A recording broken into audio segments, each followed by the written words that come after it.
तो नमस्कार दोस्तों, आप सबका बहुत बहुत स्वागत है आपके अपने चैनल नॉलेज पॉइंट पीसीएम पर। और इस वीडियो में हम लोग 2025 में आए क्लास 10th के गणित के पेपर को सॉल्व करेंगे, जिसका पेपर कोड है 822 बीजेड। 2025 में आए ही क्लास 10th के ही गणित के पेपर के अन्य सेट जो हैं वो सारे के सारे सेट आपको इसी चैनल पर उसका सॉल्व मिल जाएगा। तो चलिए इस वीडियो में हम लोग इसको सॉल्व करते हैं।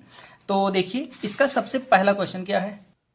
तो आप सब जानते हैं कि जो पहला क्वेश्चन आता है हम लोगों का वो खंड आ होता है और पूरा का पूरा विकल्पीय प्रश्न होता है। तो पहला से लेकर 20 नंबर शुरुआत के 20 क्वेश्चन जो होते हैं वो विकल्प होते हैं, जो कि क्लास 10th के बोर्ड एग्जाम में आते हैं। तो देखिए भाई, सबसे पहला क्वेश्चन क्या है। तो सबसे पहला क्वेश्चन है कि संख्याओं 96 और 404 का एचसीएफ 4 है, तो उसके लासा और मासा का मतलब उसका एलसीएम क्या होगा। तो कितना आसान सा क्वेश्चन है। आप सब जानते हैं भाई कि फर्स्ट नंबर गुणे सेकंड नंबर, फर्स्ट नंबर गुणे सेकंड नंबर बराबर होता है एलसीएम गुणे एचसीएफ। ये आप सब जानते हैं। अब देखिए, फर्स्ट नंबर दिया है 96 गुणे सेकंड नंबर दिया है 404 बराबर, अच्छा 96 और 404 का एचसीएफ 4 है, यानी एचसीएफ 4 है और एलसीएम हमें ज्ञात करना है। एलसीएम हमें ज्ञात करना है, तो एलसीएम का मान नहीं लगाएंगे। अब 4 को इधर गुणे में इधर आएगा तो बटे में आ जाएगा, और अगर ये बटे में इधर से आ गया मान लीजिए, तो 4 से इसको काटेंगे, 4 से 96 को, तो 4 से 96 को काट देंगे तो 24 आ जाएगा। 24 चौक का 96। अब 24 का 404 में गुणा कर देंगे तो 96 ये आ जाएगा। तो इस तरह से हमने इसको सॉल्व कर लिया। अब चलिए देखते हैं, इसके बाद में हम लोग देखते हैं इसको दूसरे नंबर क्वेश्चन को। देखिए भाई, यही क्वेश्चन इंग्लिश में लिखा है, वही क्वेश्चन हिंदी में लिखा है, तो 96 इसमें था तो वही वाला ऑप्शन इसमें भी सही होगा। फिर लिखा है 2,5 की मूल बिंदु से दूरी। तो मूल बिंदु से दूरी का सूत्र आप सब जानते हैं। जैसे मान लीजिए ये x है, ये y है, मूल बिंदु से कभी भी दूरी निकालनी हो तो इसका फार्मूला होता है x square plus Y square, ये होता है। अब अंडर रूट में x स्क्वायर, तो x माने 2 का स्क्वायर, 2 का स्क्वायर 4 हो जाएगा, प्लस वाई स्क्वायर माने 5 का स्क्वायर 25 हो जाएगा, और अंडर रूट में कितना आ गया 29 मात्रक। तो इस तरह से हमारा ये सी वाला ऑप्शन सही है। वही चीज इंग्लिश में लिखा है, वही चीज हिंदी में, तो दूसरे का क्वेश्चन हो गया। इसके बाद देखिए, अंडर रूट 2 प्लस tan 45 का मान होगा। तो अंडर रूट 2 देखिए ऐसे रहने दीजिए, और tan 45 का मान 1 होता है, तो अंडर रूट 2 प्लस 1, तो अंडर रूट 2 प्लस 1 यानी कि हमारा सी वाला विकल्प सही है। ऐसे ही सेक स्क्वायर ये माइनस tan स्क्वायर ये का मान क्या होगा। तो सेक स्क्वायर ये माइनस tan स्क्वायर ये का मान चाहे तो आप निकाल भी सकते हैं, और चाहे तो आप डायरेक्ट फार्मूला जानते होंगे, इसका मान 1 होता है। 1 होता है। कैसे होता है देखिए, मान निकालना होगा तो सेक स्क्वायर ये को लिख सकते हैं 1/cos स्क्वायर ये, और माइनस किया माइनस, और tan स्क्वायर ये की जगह पर लिख सकते हैं साइन स्क्वायर ये बटे कॉस स्क्वायर ये। फिर क्या करेंगे, कॉस स्क्वायर ये का एलसीएम लेंगे, तो कॉस स्क्वायर ये कॉस स्क्वायर ये कॉस स्क्वायर ये हो जाएगा, और इसके बाद कॉस स्क्वायर ये का कॉस स्क्वायर ये में भाग करके 1 में गुणा करेंगे तो 1 ही रहेगा, माइनस साइन स्क्वायर ये, और 1 माइनस साइन स्क्वायर ये होता है कॉस स्क्वायर ये, और नीचे कॉस स्क्वायर ये पहले से है, दोनों कट जाएंगे 1 आ जाएगा। तो इस तरह से इसको सॉल्व कर लेंगे। देखिए भाई, सेक स्क्वायर ये को 1/cos स्क्वायर ये लिख दिए, माइनस tan का सूत्र होता है, tan का सूत्र होता है साइन बटे कॉस। अब देखिए कॉस का एलसीएम कॉस होगा, तो कॉस का एलसीएम कॉस हुआ, तो ऊपर हो गया 1 minus sine square, 1 minus sine square बराबर कॉस स्क्वायर ये होता है, और कॉस स्क्वायर ये नीचे है ही कट गया तो 1 आ गया। तो इस तरह से हमने सॉल्व भी कर लिया इसको। अब चलिए अगला नंबर क्वेश्चन देखते हैं। देखिए, वही चीज़ इंग्लिश में दिया है, फिर तो इंग्लिश में दिया है तो इसमें भी 1 हो जाएगा। इसके बाद यहाँ पर एक दिया है कि इस समीकरण में x बराबर यक है तो y का मान ज्ञात कीजिए। तो कितना सिंपल सा क्वेश्चन है। देखिए, जहाँ पर इस समीकरण में x है ना, वहाँ पर 1 को ले जाकर पुट कर दीजिए। तो देखिए, 2 की जगह पर 2 लिख दीजिए, बीच में गुणा होगा, और x का मान कितना दिया है, तो x का मान 1 दिया है तो 1 लिख दीजिए, प्लस की जगह प्लस कीजिए, 3y की जगह पर 3y, और बराबर की जगह बराबर, 11 की जगह पर 11। तो देखिए कैसे मैंने किया, इसमें सिंपल सा इसी समीकरण को मैंने लिख दिया है, और x का मान 1 दिया था, इसलिए x जहां था इसमें वहां पर 1 पुट कर दिया है। अब इसको सॉल्व करेंगे तो देखिए, 11 इधर पहले से है, 2 1 के 2 इधर आएगा तो -2 हो जाएगा, और इधर हो जाएगा 3y। अब देखिए 11 में से 2 हो गया 9, और इधर हो गया 3y। अब 3 और y के बीच में गुणा है तो 3 इधर जाएगा तो बटे में जाएगा, तो 9/3 हो जाएगा, और फिर इसको काट देंगे तो 3 आ जाएगा हमारा। तो इस तरह से 3 ये 3 सही है हमारा। ठीक बात है। फिर 6वां नंबर क्वेश्चन देखते हैं हम लोग, और 6 नंबर क्वेश्चन दिया है 21, 18, 15 का वह पद जिसका मान -81 होगा। तो चलिए देख लेते हैं, इसको भी लगा लेते हैं। आप लोग फार्मूला जानते होंगे। इसमें ये का मान दिया है 21, ये माने होता है प्रथम पद, किसी एपी के प्रथम पद को हम ये से दर्शाते हैं। तो ये का मान तो दिया है। फिर इसके बाद में हम निकालते हैं डी का मान। तो डी का मान कितना दिया है, तो 18 में से 21 घटाएंगे तो -3 आ जाएगा, क्योंकि 18 में से 21 घटाएंगे तो -3 आएगा। और कह रहा है कौन सा मान an बराबर दिया है -81। अब चलिए इसको रख देते हैं फार्मूले पर। तो फार्मूला आप सब जानते हैं, an बराबर ये प्लस n-1 इंटू डी, ये फार्मूला होता है हमारा। अब देखिए an का मान क्या दिया है, -81 दिया है, बराबर ये का मान क्या दिया है, 21 दिया है, प्लस n-1, n का मान तो हमें निकालना है, n ही तो निकालना है हमें, और इंटू डी। अब डी का मान क्या दिया है, -3 दिया है। अब इसको जब सॉल्व कर लेंगे तो आपका 35 आ जाएगा। यहाँ से इसको सॉल्व करके और मान निकालेंगे। देखिए ये 81 है, अब 21 इधर भेज दिए तो 21 इधर आएगा तो -81, और 21 इधर आ गया तो -21 हो गया। और बराबर देखिए 21 को इधर भेज दिए, अब इधर यही बचा, तो -3 और n का गुणा तो -3n हो जाएगा, और माइनस माइनस प्लस 3 एकम 3, ये हो गया। अब देखिए -81 और -21 दोनों जोड़ेंगे तो कितना आएगा, 1 1 2 और 8 2 10, तो -102 आ गया। अब +3 भी इधर भेज दीजिए तो -3 हो गया, बराबर -3n। अब देखिए -105 हो गया इधर, और बराबर -3n। अब देखिए माइनस से माइनस कट गया और 3 से काटेंगे 105, तो n का मान 35 आ जाएगा। तो इस तरह से 35 का ऑप्शन सही हो गया। चलिए अगला नंबर क्वेश्चन देखते हैं। एक थैले में 2 नीली 3 सफ़ेद 4 लाल गेंदें, इस थैले में से एक यादृच्छिक गेंद निकाला जाता है, तो इसके लाल नहीं होने की प्रायिकता, तो लाल नहीं होगा यानी कि क्या होगा, या तो नीला होगा या तो सफ़ेद होगा। तो नीला और सफ़ेद की संख्या क्या है, 2 3 5 है, तो ऊपर हो गया 5 बटे कुल कितनी गेंदें हैं, तो 2 3 5 4 9, तो 9। देखिए टोटल गेंदों को नीचे लिखते हैं और जिसके होने की प्रायिकता चाहिए उसको जोड़कर ऊपर लिखते हैं। तो देखिए भाई 2 3 4 गेंदे दिए हैं, ये गेंद यादृच्छिक निकाला जाता है, तो उसके लाल ना होने की प्रायिकता बताना है। तो लाल नहीं होगा यानी कि सफ़ेद या नीला होगा, तो सफ़ेद या नीला होने की प्रायिकता कितनी होगी, तो सफ़ेद और नीला मिलाकर कितने हैं, तो 2 3 5 हो गए, तो 5 ऊपर लिख दिए, और बटे टोटल गेंद की संख्या नीचे, तो 5 बटे 9, ये हमारा विकल्प सही होगा। किसी घटना के अवश्य घटित होने की प्रायिकता क्या होती है, अगर कोई घटना एकदम निश्चित घटना है कि ये घटेगी ही घटेगी, तो उसकी प्रायिकता सदैव 1 होती है। तो इस तरह से 8वां क्वेश्चन हो गया। फिर हम लोग देखते हैं 8वां नंबर क्वेश्चन का। ये देखिए इंग्लिश में लिखा हुआ है, तो इसका भी 1 हो गया। यदि DE बटे BC का मान बताइए, तो DE बटे BC का मान बताइए। तो ये 3 सेंटीमीटर है, तो 3 बटा, और ये BC की जगह पर AB ले लेंगे, तो AB का मान हो जाएगा 3 और 6 9, तो 3 बटा 9 यानी 1 बटे 3 आ जाएगा भाई, यानी ये वाला हमारा ये वाला ऑप्शन सही है। कैसे होता है आप सब जानते हैं। देखिए ये समरूप त्रिभुज होते हैं, और जब ये दोनों समरूप हैं तो भाई AD बटा AB ये बराबर होता है DE बटा BC। अब देखिए DE बटा BC के ये बराबर होगा। अब DE बटा BC का मान बताना है, तो AD बटा AB के बराबर होगा। तो AD का मान क्या दिया है, तो AD का मान दिया है 3 बटा AB का मान क्या दिया है, तो A से लेकर B तक, तो A से लेकर B का 3 और 6 9 हो जाएगा, और यही तुम्हारा DE बटे BC के बराबर होगा, और DE बटे BC का ही मान निकालना है। अब 3 से 9 काट देंगे तो 1 बटा 3 आ जाएगा, तो इसलिए 1 बटा 3 सही कर दिए। देखिए 1 बटा 3 सही है। इसके बाद लिखा है क्यों से एक बिंदु क्यों से एक वृत्त पर स्पर्श रेखा की लंबाई 24 सेंटीमीटर है। कह रहा है एक बिंदु क्यों से एक बिंदु यहाँ पर, देखिए एक बिंदु यहाँ पर क्यों दिया है, और एक बिंदु क्यों से एक स्पर्श रेखा खींचा गया एक वृत्त पर, तो ये कितना सेंटीमीटर है, 24 सेंटीमीटर है। और कह रहा है क्यों से केंद्र की दूरी 25 सेंटीमीटर है, इसकी दूरी क्या है 25 है। तो बताइए इसकी दूरी क्या होगी, इसकी लंबाई क्या होगी, यानी कि त्रिज्या पूछ रहा है। तो त्रिज्या क्या होगा, तो आप सब जानते हैं कि यहाँ पर देखिए स्पर्श रेखा और त्रिज्या के बीच का कोण 90 डिग्री होता है, यानी 90 अंश होता है।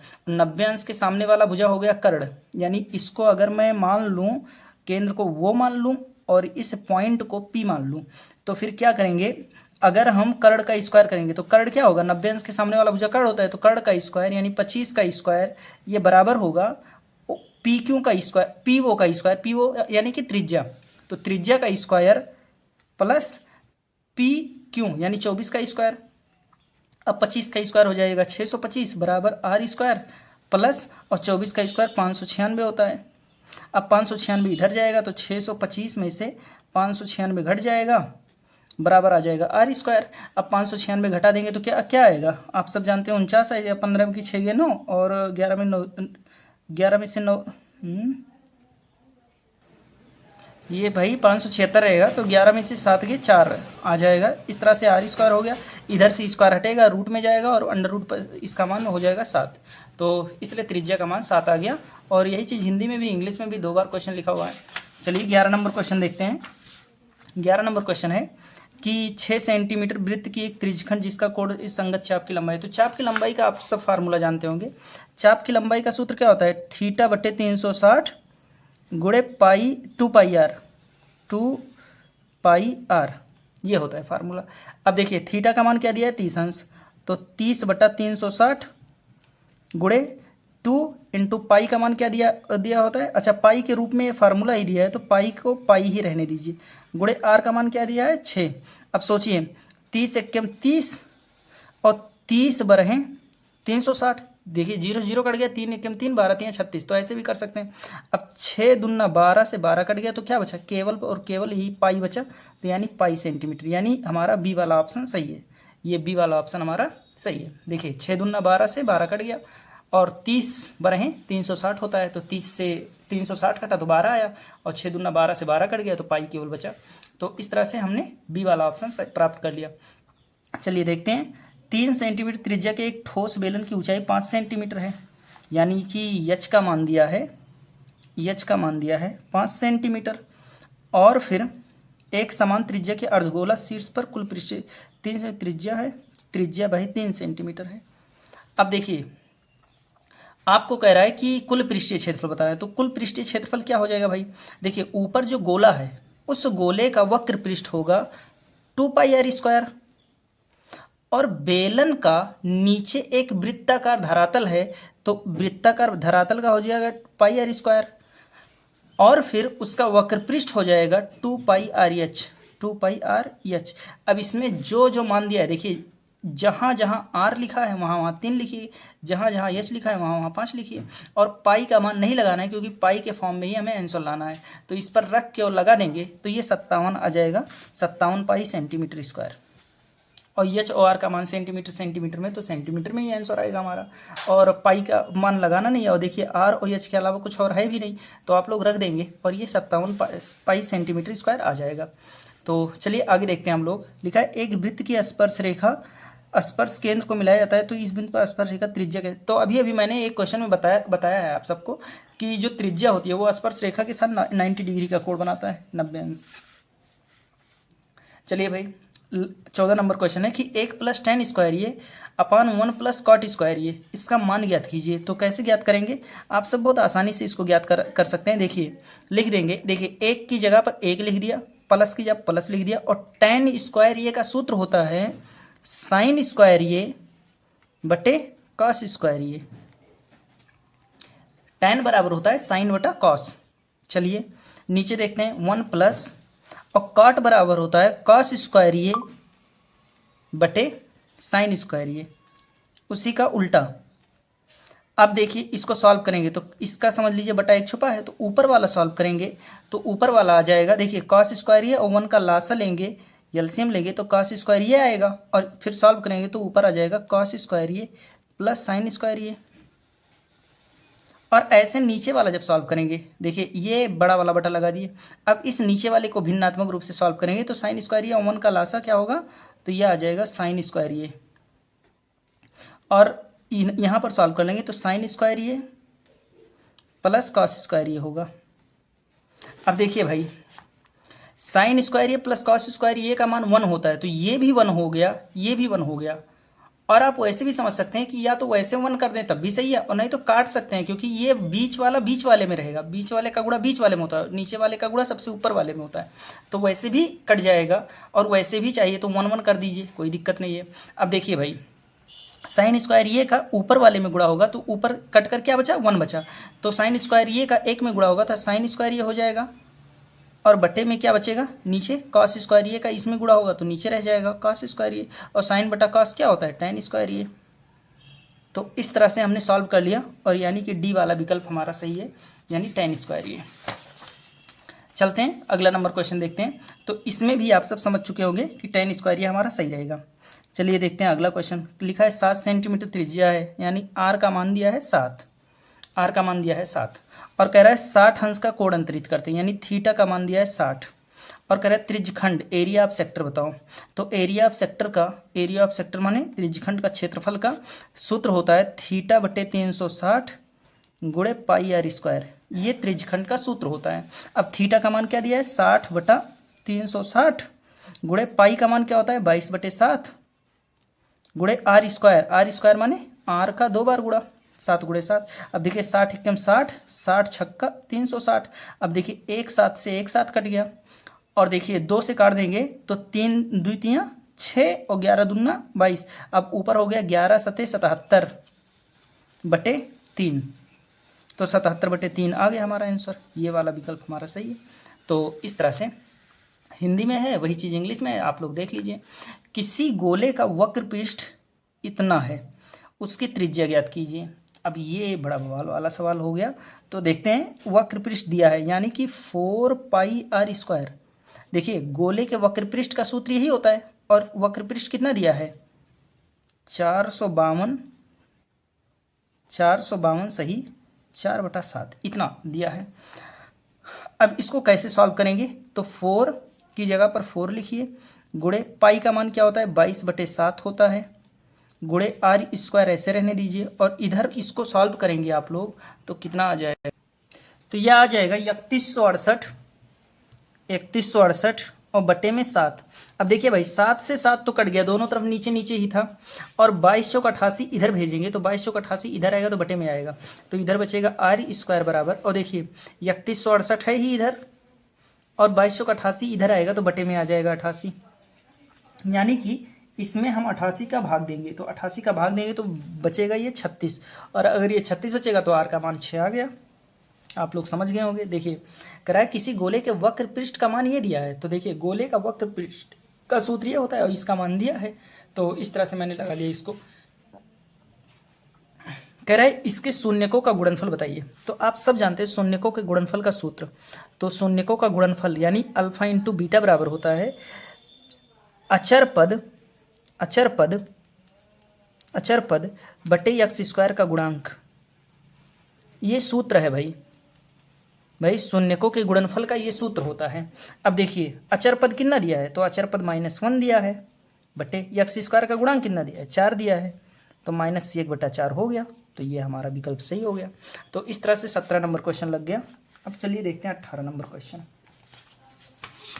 अगला नंबर क्वेश्चन ये देखिए 18 नंबर क्वेश्चन कह रहा है इसका विविध कर ज्ञात कीजिए। तो विविध कर निकालना कितना आसान है, b² - 4ac का फार्मूला लगा दीजिए। अब देखिए b का मान क्या दिया है, तो b का मान दिया है -4, तो -4 का यानी कि स्क्वायर होगा, फिर -4 इंटू ये का मान क्या दिया है भाई, ये का मान दिया है 3 इंटू c का मान क्या दिया है 4/3।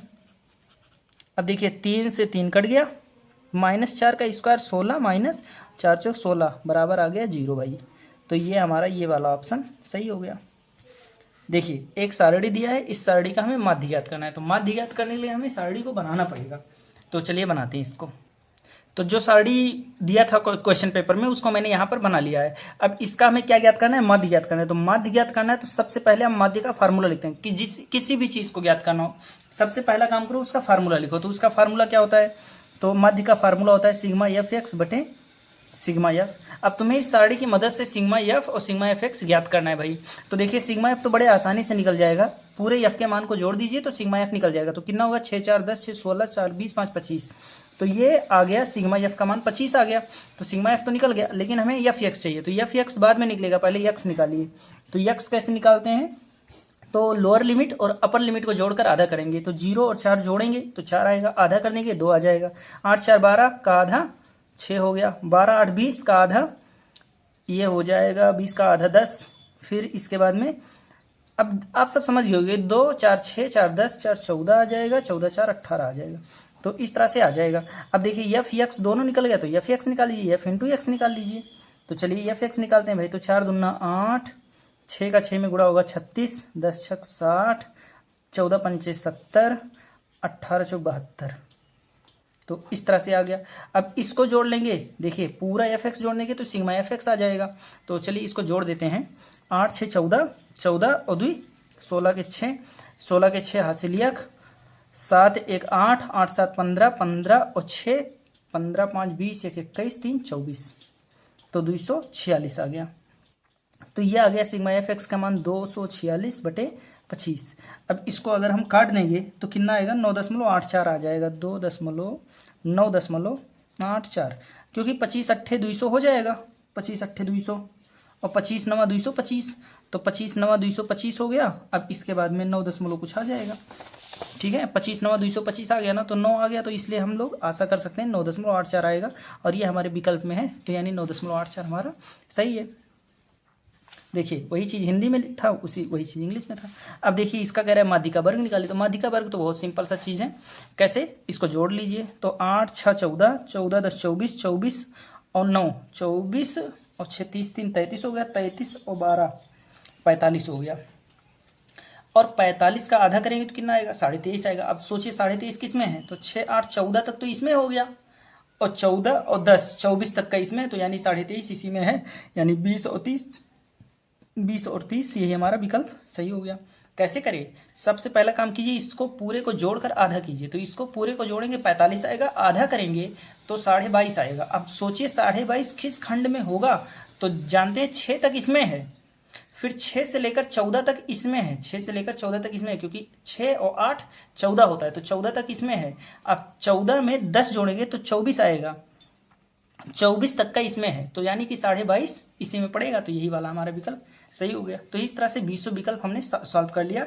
अब हम लोग क्वेश्चन को सॉल्व करना शुरू करते हैं, जो कि देखिए 20 विकल्प आते हैं, तो 20 विकल्प हमने सॉल्व कर लिया। अब इसके बाद में ये खंड ब शुरू हो गया, और खंड ब में क्या है, वर्णनात्मक प्रश्न है, यानी कि क्वेश्चन को अब सॉल्व करना पड़ेगा हम सबको।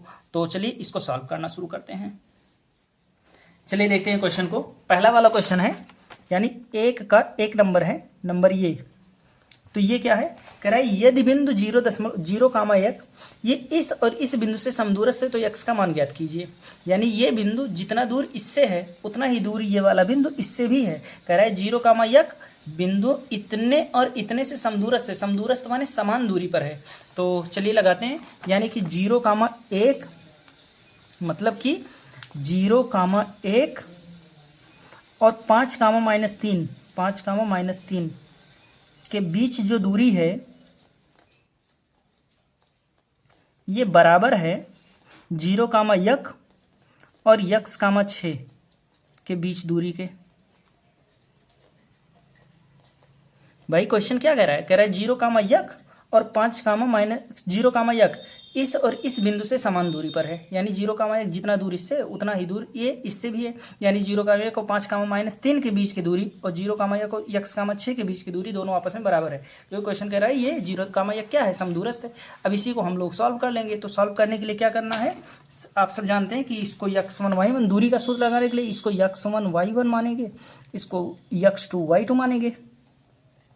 ऐसे यहाँ पर इसको x1 y1 और इसको x2 y2 मान लेंगे। अब फिर क्या करेंगे, हम लोग सीधे सीधे मान रखेंगे फार्मूले में। और आप सब जानते हैं कि फार्मूला क्या होता है दूरी का, तो दूरी का फार्मूला क्या होता है, x2 माइनस x1 का whole square plus y2 minus y1 का होल स्क्वायर बराबर, और इधर भी वही चीज लगेगा भाई, इधर भी तो इन दोनों के बीच की दूरी ही निकालनी है, तो इधर भी वही फार्मूला लग जाएगा, x2 माइनस x1 का whole square plus y2 minus y1 का होल स्क्वायर। तो देखिए बीच की दूरी निकालनी है, इधर भी इधर भी, तो इसलिए दूरी का सूत्र इधर भी दोनों तरफ हो गया। अब मान रखते हैं हम लोग। अब आप ऐसा मत सोचिए कि कट जाएगा दोनों, क्योंकि हम सूत्र जानबूझ कर लगाए हैं।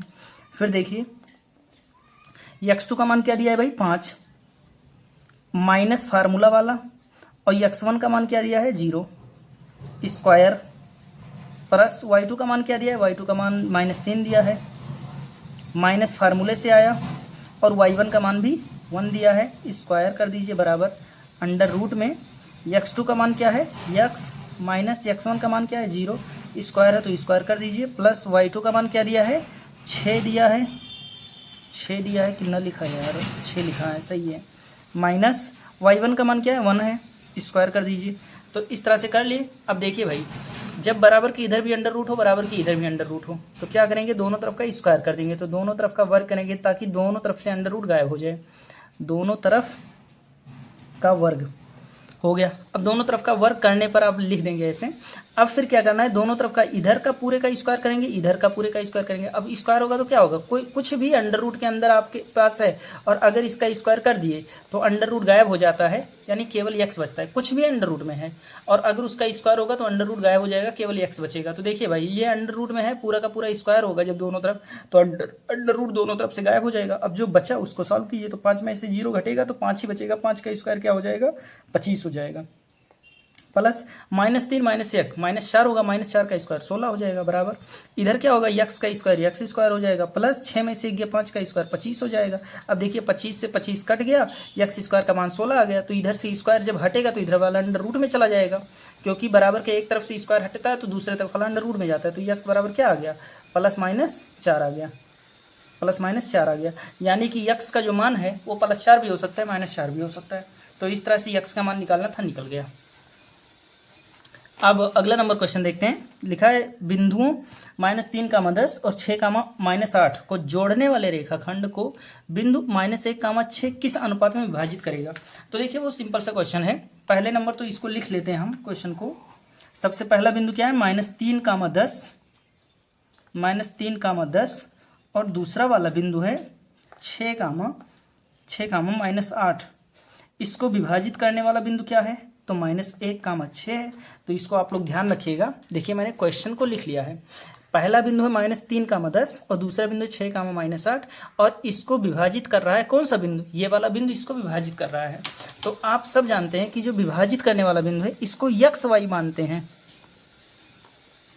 और जिन बिंदुओं को विभाजित करता है उसको मानते हैं x1 y1 x2 y2, इस तरह से मान लेते हैं। अब कह रहा है कि ये बताइए, ये बिंदु इन दोनों बिंदुओं को आपस में विभाजित कर रहा है, तो किस अनुपात में विभाजित कर रहा है। तो अनुपात में विभाजित करना है ना, तो चाहे x वाला फार्मूला लगा दीजिए विभाजन वाला और चाहे y वाला फार्मूला लगा दीजिए, दोनों में से कोई एक लगाएंगे, आपका आंसर आ जाएगा। तो चलिए देखते हैं।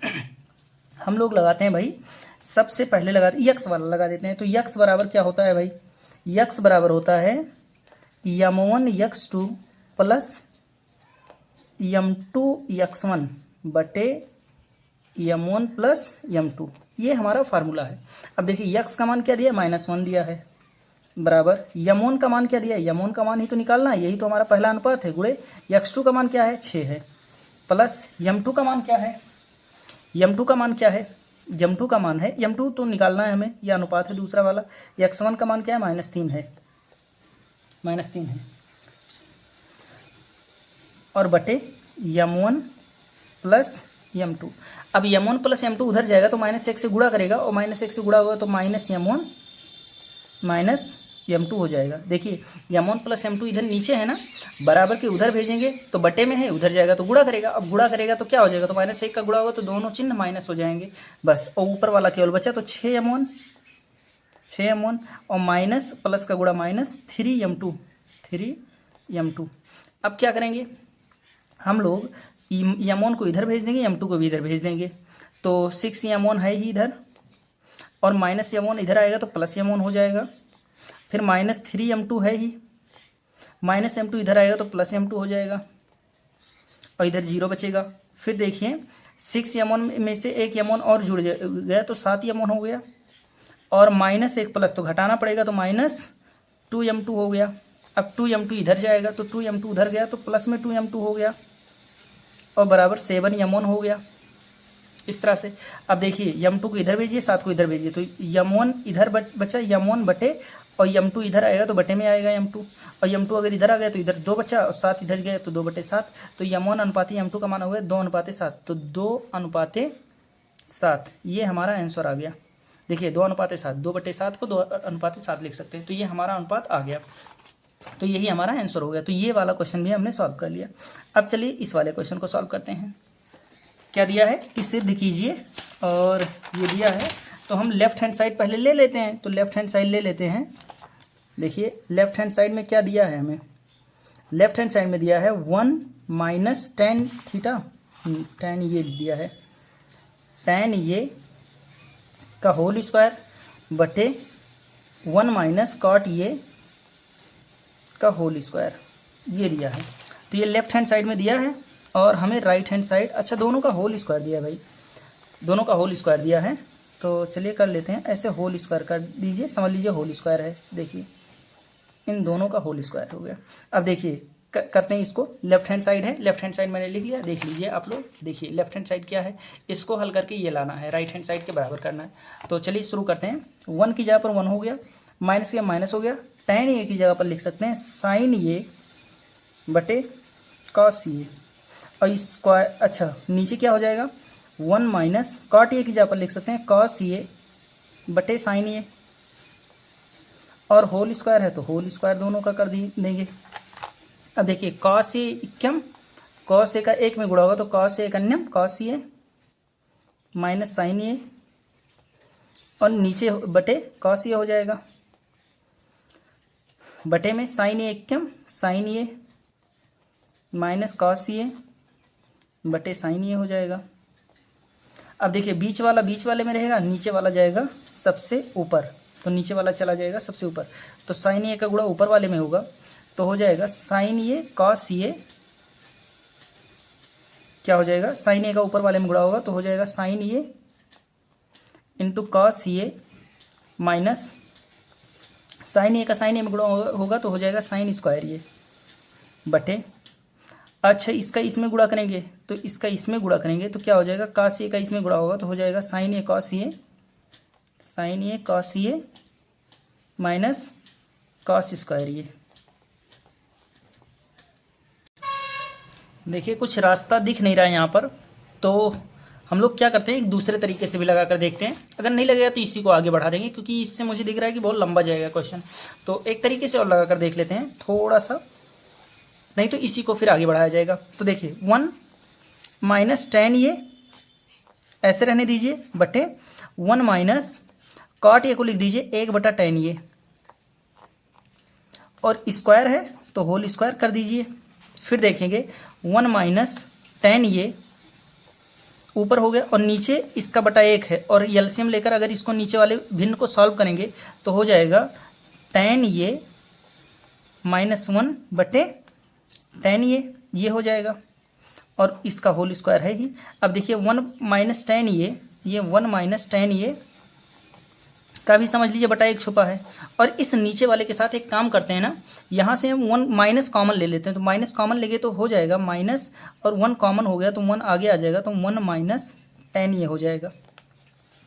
देखिए भाई जब माइनस यहाँ से कॉमन लेंगे तो टेन पीछे चला जाएगा, 1 आगे चला आएगा और बटे टेन ये हो जाएगा, होल स्क्वायर है ही। फिर इससे ये वाला कट यहाँ आ गया आसानी से यहाँ पर, तो देखिए 1 माइनस टेन ये से 1 माइनस टेन ये कट गया, और माइनस टेन ये का होल स्क्वायर बचा। अब होल स्क्वायर करेंगे तो माइनस का स्क्वायर प्लस हो जाएगा और टेन स्क्वायर ये हो जाएगा, तो टेन स्क्वायर ये, और यही हमारा राइट हैंड साइड है। तो इससे आसानी से आ गया। तो ये वाला तरीका आप लोग देख लीजिए यहाँ पर किस तरह से मैंने इसे सॉल्व किया। तो इस तरह से हमने इस वाले तीसरे वाले क्वेश्चन को भी सॉल्व कर लिया। अगले क्वेश्चन में हमें माध्यिका ज्ञात करना है। एक आपको सारणी दिया है और इस सारणी का हमें माध्यिका ज्ञात करना है। तो चलिए इसका माध्यिका ज्ञात करते हैं। इसका माध्यिका ज्ञात करने के लिए सबसे पहले इस सारणी को हम लोग कॉपी पर बना लेंगे। तो देखिए मैंने बना लिया है। अब इसका माध्यिका निकालना है। तो माध्यिका निकालने के लिए सबसे पहला काम आप सब जानते हैं कि क्या करना पड़ता है, हमें CF निकालना पड़ता है, संचयी बारंबारता निकालना पड़ता है। तो चलिए संचयी बारंबारता इसका निकालना हम लोग शुरू करते हैं। देखिए संचयी बारंबारता कैसे निकालते हैं। तो पहला काम कीजिए, इस 7 को यहाँ पर देखकर ऐसे लिख लीजिए, फिर 7 का 9 में जोड़िए और फिर यहाँ पर लिखिए। तो 9 और 7 कितना होता है 16 हो गया। अब 16 में 19 जोड़ेंगे तो 19 और 16 कितना होगा, तो ये हो जाएगा 35। तो 35 यहाँ पर लिख देंगे। फिर 35 में 15 जोड़ेंगे और जितना आएगा उसको यहाँ लिखेंगे। फिर 50 में 7 जोड़ेंगे तो ये आ जाएगा 57, और ये जो 57 आ गया इसी को यन मान लेंगे। तो सबसे पहला काम क्या करना रहता है, जब भी हमें माध्यिका निकालना हो तो माध्यिका निकालने के लिए सबसे पहला काम करेंगे CF निकालेंगे, यानी संचयी बारंबारता। और संचयी बारंबारता कैसे निकालते हैं, तो 7 को लिखिए, 7 में 9 जोड़िए 16, 16 19 35 हो गया। 35 में 15 जोड़ दिए, 15 में 7 जोड़ दीजिए। तो इस तरह से आ गया, यानी कि 57 आ गया। अब हम लोग क्या करेंगे भाई, n बराबर क्या आ गया 57, तो हम निकालते हैं n/2।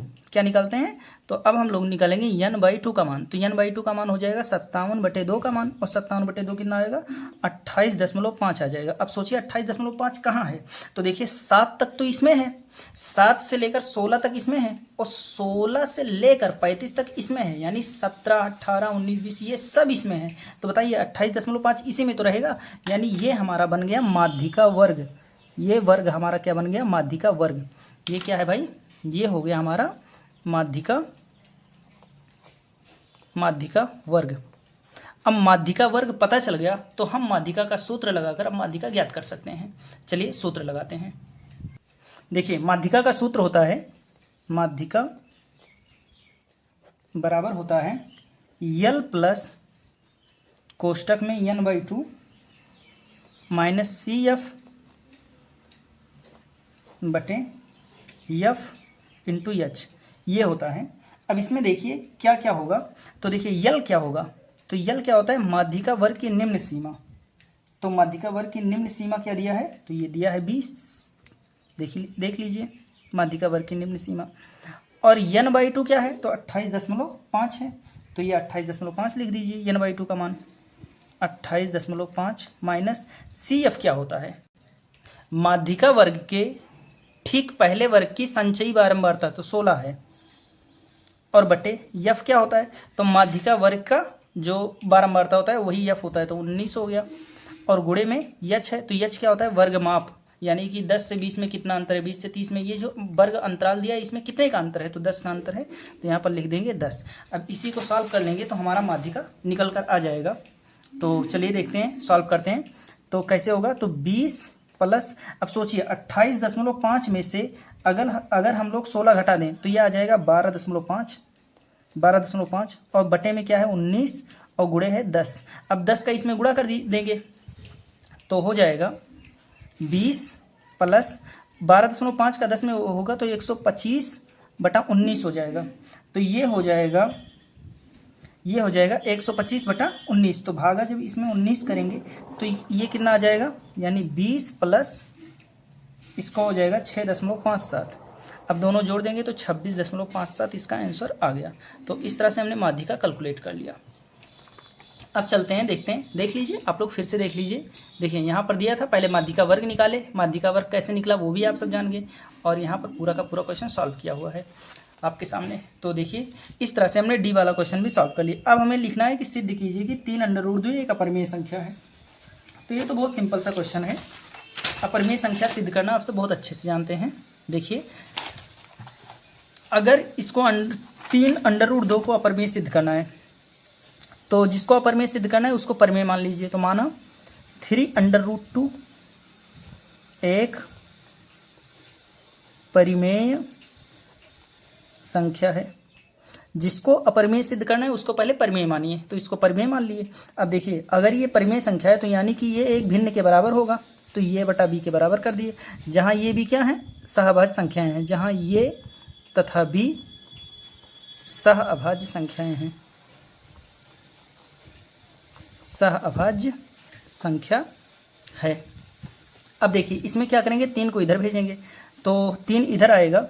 देखिए 3√2 किसकी वजह से अपरिमेय हो, √2 की वजह से, तो इसको बराबर के एक तरफ अकेले कर लीजिए, तो √2 इधर बचेगा, 3 इधर भेज देंगे तो ये अपान 3 भी हो जाएगा, ये बन गया। अब देखिए भाई ये और भी एक पूर्णांक है और 3 भी एक पूर्णांक है, इसलिए ये एक परिमेय संख्या है, जबकि हम जानते हैं √2 एक अपरिमेय संख्या है। अब ये दोनों आपस में बराबर नहीं हो सकते, और ये दोनों आपस में बराबर नहीं हो सकते, इसलिए विरोधाभास प्रतीत होता है, इसलिए 3√2 एक अपरिमेय संख्या है। बस तो इतना ही, यही चीज़ हिंदी में लिख देना है, हमारा काम खत्म होगा। तो चलिए लिखते हैं इसी को। तो देखिए मैंने यहाँ पर लिख दिया है कि चूंकि ये b तथा 3 पूर्णांक हैं, अतः ये अपान 3 भी, ये अपान 3 भी ये एक परिमेय संख्या है, जबकि √2 तो एक अपरिमेय संख्या है, अतः ये बराबर नहीं हो सकते, विरोधाभास प्रतीत होता है, अतः 3√2 एक अपरिमेय संख्या है।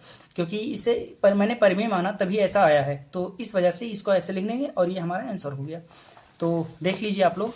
और इस तरह से हमने ये वाला क्वेश्चन भी यानी कि ई नंबर भी लगा दिया, सिद्ध कीजिए 3√2 का प्रमेय संख्या, ये लग गया। अब यह क्वेश्चन दिया है संख्याओं 120 और 315 का एलसीएम ज्ञात कीजिए। तो भाई इस क्वेश्चन को तो मैं नहीं बताने वाला आप सबको, क्योंकि ये क्लास 10th के लेवल का क्वेश्चन है, ये क्लास 3 के लेवल का क्वेश्चन है और आप सभी से बहुत आराम से सॉल्व कर सकते हैं। यानी 120 और 315 का लासा निकालना है और लासा बहुत आराम से आप सब निकाल सकते हैं। तो चलिए अब हम लोग शुरू करेंगे दूसरा नंबर क्वेश्चन। ये देखिए, ये दूसरा नंबर क्वेश्चन है, इसको सॉल्व करते हैं। अगला नंबर क्वेश्चन देखते हैं दूसरे का ये, और ये क्या दिया है, बहुलक ज्ञात करना है इस सारणी का। तो चलिए इस सारणी का बहुलक ज्ञात करते हैं। बहुलक ज्ञात करने के लिए मैंने सारणी को बना लिया। अब बहुलक का फार्मूला लगाएंगे, और बहुलक का फार्मूला क्या होता है, तो ये होता है यल प्लस, सॉरी टी बन गया, तो ये यल है, समझ लीजिए आप लोग क्या होता है, यल प्लस और फिर होता है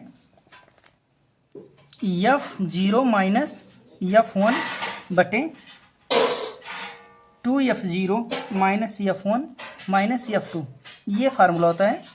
तो इस तरह से अब देखिए आप सबको इसमें पहले बहुलक वर्ग ज्ञात करना पड़ता है। बहुलक वर्ग कौन सा है, तो देखिए F कौन सा सबसे बड़ा नंबर है, तो F में सबसे बड़ा नंबर कौन सा है, तो 21 है। तो ये हमारा हो गया बहुलक वर्ग, ये जो वर्ग बना ये हो गया हमारा बहुलक वर्ग। जो यल होता है ये क्या होता है, बहुलक वर्ग की निम्न सीमा।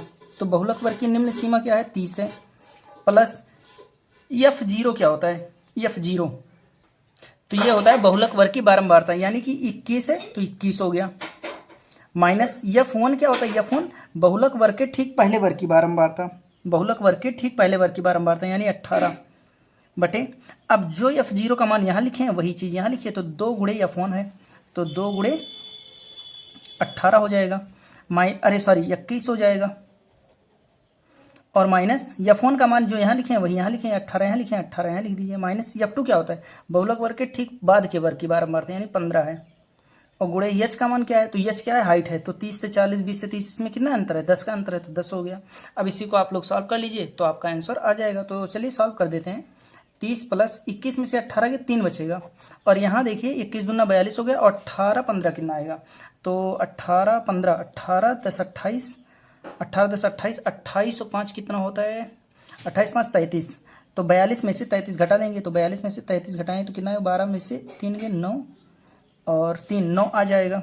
तो यहाँ पर देखिए 21 दूना 42 हो गया, अब 42 में से 18 और 15 33 घटा देंगे तो 9 बचेगा, और गुणे हो गया 10। अब 10 तियां 30, 10 तियां 30 कितना आ जाएगा, देखिए 30 प्लस 10 तियां 30/9, 30/9। अब 30 में 9 का भाग दीजिए तो 9 त्रिक 27, 3 दशमलव कुछ आ जाएगा, और वही 30 में जोड़ देंगे तो 33 दशमलव कुछ आ जाएगा इसका आंसर। तो इसको आप लोग सॉल्व कर लेंगे और जो भी आएगा वही आपका बहुलक हो जाएगा, वही हमारा आंसर हो जाएगा। तो चलिए फिर अगला नंबर क्वेश्चन देखते हैं।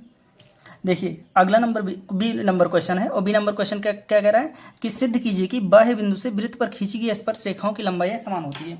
तो देखिए यही क्वेश्चन सेम टू सेम हमारे विद्या क्वेश्चन बैंक में दिया हुआ है, तो आप लोग देख लीजिए। इसी में देखिए ये क्वेश्चन है, लिखा है सिद्ध कीजिए कि बाह्य बिंदु से वृत्त पर खींची गई स्पर्श रेखाओं की लंबाई बराबर होती है, और सेम टू सेम क्वेश्चन मिल गया, तो मैंने सोचा कि क्यों अपना टाइम बर्बाद करें। आप लोग देखिए यहाँ पर चित्र भी बना है, और इस चित्र के लिए क्या क्या लिखा है आप उसको ध्यान से पढ़ लीजिए। सिद्ध क्या करना है, AP बराबर AQ, यानी दोनों स्पर्श रेखाएं आपस में बराबर है, वही सिद्ध करना है। आप सब जानते हैं ये दोनों कोण 90 अंश होता है, यानी स्पर्श रेखा और त्रिज्या के बीच का कोण 90 अंश होता है, वो मैंने कॉन्सेप्ट पहले ही बता रखा है आप सबको इसी वीडियो में, अगर आप शुरू से देख रहे हैं तो। और फिर दो त्रिभुज में देखिए दो कोण बराबर हैं, दो भुजाएं बराबर हैं, तो और एक भुजा उभयनिष्ठ है, तो ये हो गया सर्वांगसम और सर्वांगसम हो गया दोनों त्रिभुज, यानी कि ये दोनों भुजाएं आपस में बराबर हो जाएंगी, यानी दोनों आपस में दोनों स्पर्श रेखाएं आपस में बराबर हुए। वो सिंपल सा है, तो आप सब देख लिए हैं उसको। और अब हम लोग C नंबर क्वेश्चन करते हैं। देखिए कह रहा है कि दो त्रिभुज दिए हैं, कह रहा है किसी त्रिभुज की भुजाएं 3 6 8 सेंटीमीटर हैं। चलिए मैं लगा कर दिखाता हूँ आप सबको इस क्वेश्चन को। कह रहा है आप सबसे कह रहा है कि दो त्रिभुज है भाई। तो एक त्रिभुज देखिए मैंने यहाँ बना लिया इस तरह से, और एक त्रिभुज यहाँ बना लिया। जब आपको पता ना हो किसी भी क्वेश्चन में, अगर पता ना हो कि कौन सा त्रिभुज है, तो आप यही त्रिभुज बनाइए, विषमबाहु त्रिभुज, और फिर लगा दीजिए। देखिए कह रहा है कि एक त्रिभुज है जिसकी भुजाएं क्या है भाई, एक भुजा 3 है, एक भुजा 6 है, एक भुजा 8 है। जबकि एक दूसरा त्रिभुज है, उसकी एक भुजा 4.5 है, 4.5 है, एक है 9 और एक है 12।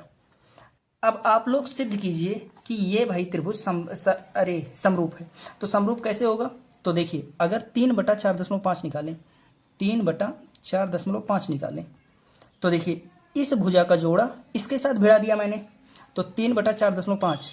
इस भुजा का भिन्न निकाल दिया। अब फिर इस भुजा का भिन्न निकालिए, तो 6/9। अब 6/9 को काटेंगे तो 2 से मान लीजिए काट दीजिए, तो 2 3 6, और 2 का से 9 को काटेंगे तो 4.5 आ जाएगा। तो ये भी 3/4.5 आ गया। तो देखिए इस भुजा का जो अनुपात है वही अनुपात हमारी इस दूसरे वाले भुजा का भी है, दूसरे वाले भुजा का भी है। अब देखिए 8/12, 8/12। तो 8/12 का देखेंगे तो 4 से काटेंगे तो 4 दूना 8, नहीं 4 से मत काटिए, ऊपर 3 लाना है ना। देखिए भाई, इसको मैं इसके बराबर कैसे दिखाऊं तो समझ में नहीं आ रहा है। इस तरह से देखिए, अगर आप लोगों को मैं जुगाड़ से करके भी दिखा दूं तब भी आप समझ नहीं पाएंगे। जानते हैं, आप ऐसे समझ लीजिए, देखिए इस भुजा का जोड़ा इसके साथ बैठा है, इस भुजा का इसके साथ बैठा है, और इसके साथ इसका बैठा है, और ये तीनों अनुपात आपस में बराबर है। और जब भी दो भुजाओं के सभी, मतलब दो त्रिभुजों के सभी भुजाओं का अनुपात अगर बराबर है तो वो त्रिभुज समरूप होते हैं। तो देखिए, मान लिया मैंने इसको ये बी सी और इसको मान लिया पी क्यू आर, इस तरह से मान लिया। अब आप लोग देखेंगे 3/4.5 का अगर मैं मान निकालूं और आपको कैलकुलेटर पर करके दिखाऊं तो देखिए 3/4.5 अगर करके दिखाऊं तो कितना आ रहा है? 0.66 आ रहा है। तो 0 यह आ जाएगा 0.66। ऐसे इसका भी मान 3/4.5 का 0.66 आ जाएगा। अब 8/12 का आप लोग देखिए, तो अगर मैं 8/12 करूं, 8/12 करता हूं तब भी 0.66 ही आता है। यानी कि हमारा अनुपात बराबर है, 0.66 आता है। और नहीं तो आप इसको दशमलव को हटाकर इसको बटे में कर दीजिए और फिर बराबर दिखा दीजिए। यानी देखिए, यहाँ से दशमलव हटाएगा तो ऊपर 30/45 हो जाएगा। तो 30/45 जो आएगा वही चीज़ 30/45 यहाँ भी आएगा, और इसको काटेंगे तब आपका बराबर दिख जाएगा। ठीक है, तो इस तरह से देखिए तीनों का मान बराबर है, यानी इसका इसके साथ अनुपात वही अनुपात है, जो 6 का 9 के साथ अनुपात है वही अनुपात 8 का 12 के साथ है। तो 0.66 सबका अनुपात है। अगर आप भाग देकर लगाएंगे तो, और इसके बाद तीनों भुजाओं का अनुपात बराबर है, तो ए बी बटा पी क्यू ये बराबर है बी सी बटा क्यू आर, और ये बराबर है ए सी बटा पी आर के। देखिए संगत भुजाओं का अनुपात बराबर है, और संगत भुजाओं का अनुपात बराबर है, इसलिए त्रिभुज ए बी सी ये समरूप होगा त्रिभुज पी क्यू आर के। तो इस तरह से प्रूव्ड हो गया, प्रूव्ड। तो यही हमें प्रूव करने के लिए कह रहा था कि सिद्ध कीजिए कि ये त्रिभुज आपस में समरूप होंगे। तो देखिए भुजाओं का अनुपात बराबर है, इसलिए क्या होंगे? आपस में समरूप होंगे। तो लग गया क्वेश्चन। और अगला नंबर क्वेश्चन देखते हैं। लिख रहा है कि किसी भिन्न के अंश और हर में 1 जोड़ने पर वह 4/5 हो जाता है। यदि अंश और हर में 5 घटाया जाए तो उस भिन्न का मान 1/2 हो जाता है। तो आप भिन्न ज्ञात कीजिए। आप सब जानते हैं कि भिन्न वाला क्वेश्चन कैसे हम लोग सॉल्व करते हैं। देखिए लिखित क्वेश्चन में जो चीज़ ज्ञात करना हो उसी को मान लीजिए। तो क्या कह रहा है? लास्ट में कह रहा है वह भिन्न ज्ञात कीजिए, यानी कोई भिन्न है उस भिन्न को हमें ज्ञात करना है। तो माना, यहाँ पर लिख देते हैं माना भिन्न क्या है भाई? x/y है। माना भिन्न x/y है। अब अकॉर्डिंग टू क्वेश्चन, प्रश्नानुसार अकॉर्डिंग टू क्वेश्चन क्या कह रहा है? कह रहा है यदि इस